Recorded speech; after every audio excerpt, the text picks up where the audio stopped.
The Last Time I've Met Sherlock Holmes. A short story by Geoffrey Winter.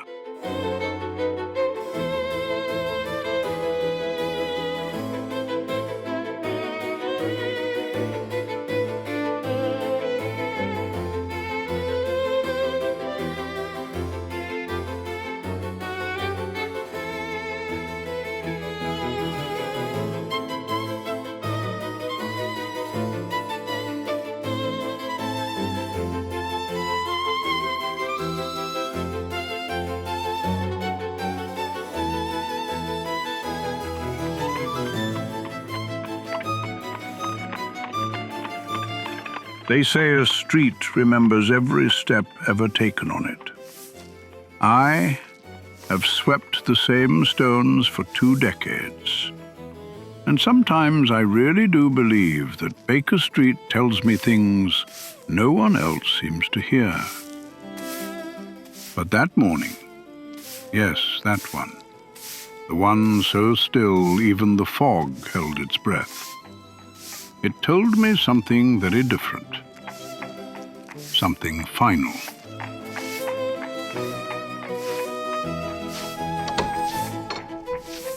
Hello, Mr. Holmes. Mr. Holmes? Hello, Mr. Holmes. Mr. Holmes? At first, I saw only his shadow, thinner than usual, as if he carried a weight no one else could help him bear. He stepped out of the doorway of 221B. That it was Sherlock Holmes, I only realized on the second glance. He seemed slower, almost as if the morning had taken him by surprise. You're out early. I could say the same, I wanted to answer, but the words stuck. Something about him was different. Not ill, just farther away from the world. Tell me, did you see this notice in yesterday's paper? He handed me a clipped-out scrap. A missing person, nothing more. Just a name I didn't know, and a few words about a vanished song. No one will take the case seriously. I'm not very good at these things, Mr. Holmes.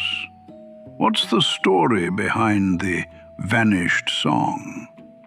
And who is this person? It's just a person I took the effort to understand her. All right. So it's about a lady, Mr. Holmes? Yes, her. You might know her name. I risked a second glance at the piece of paper that Holmes showed me. The name was Irene Adler. I guess you liked that lady, Mr. Holmes. She was sharper than reason, kinder than I deserved. And though I never spoke the word aloud, her absence has echoed through every quiet moment of my life since. Oh, I see. He never spoke like that. It sounded personal. Too personal for a man who normally looked through people the way others look through window panes. He brushed his thumb across the name, very lightly, as if it were a memory or a loss.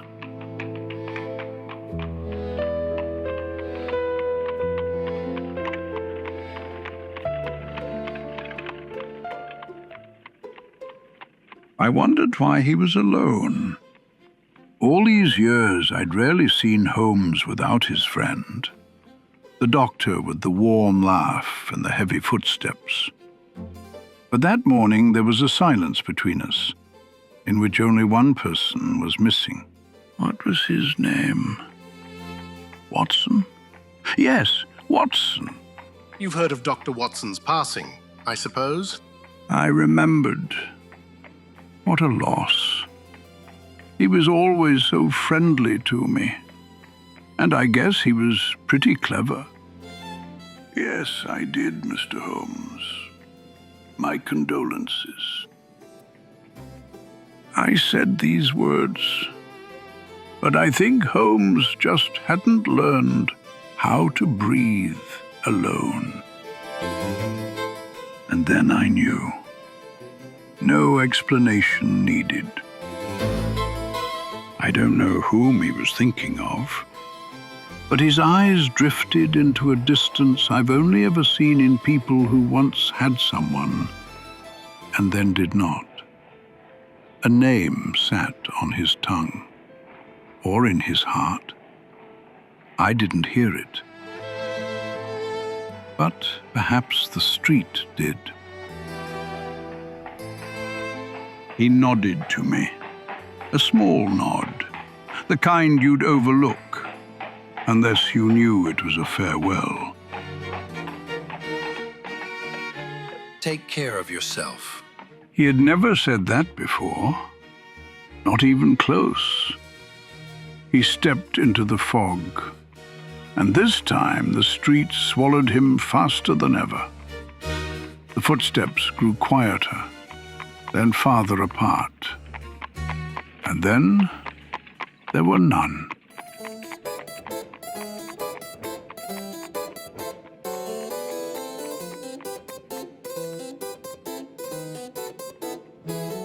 The next morning I swept the same stones, but the street said nothing. It kept its silence. No shadow at the doorway, no man in a scarf, no eyes looking through me and into me at once. Have you heard the news? Sherlock Holmes is dead. Holmes died. They say he died. Sherlock Holmes? Dead? I say he left. In a manner only he could, and only the fog understood.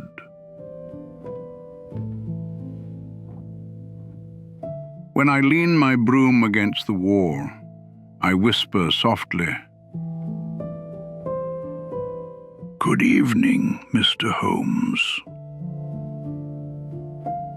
And sometimes, very rarely, I hear an answer, like a step in the fog, one that never quite finds its way back to Baker Street.